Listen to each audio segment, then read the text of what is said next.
தமிழில் வெளிவந்த முகமூடி படத்தில் தான் நடிகை பூஜா ஹெக்டேவினுடைய அறிமுக திரைப்படம். ஆனால் அந்த படம் சரியாக போகாத காரணத்தினால் தமிழில் இருந்து தெலுங்கிற்கு சென்ற பூஜாவிற்கு தொடர்ந்து பல படங்களில் நடிக்கும் வாய்ப்பு கிடைத்தது. தென்னிந்திய சினிமா மட்டுமன்றி பாலிவுட்டிலும் முக்கிய நடிகையாக வலம் வந்தார். தனக்கென்று தனி ரசிகர்கள் பட்டாளத்தை உருவாக்கினார்.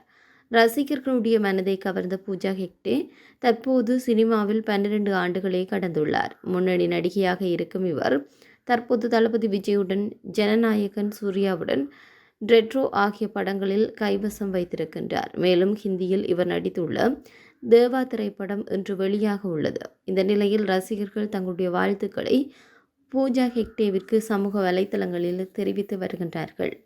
மேலும் 12 ஆண்டுகளை சினிமாவில் கடந்துள்ளது குறித்து நடிகை பூஜா ஹெக்டே மனம் திறந்து பேசியுள்ளார். இதில் 12 வருட சினிமா பயணம் எனக்கு ரோலர் கோஸ்டரில் சவாரி செய்வது போல இருந்தது. அதில் வரும் ஏற்றம், இறக்கம், சரிவு போல் பல வெற்றிகளையும் தோல்விகளையும் உயர்வையும் தாழ்வையும் பார்த்திருக்கின்றேன் என அவர் கூறினார்.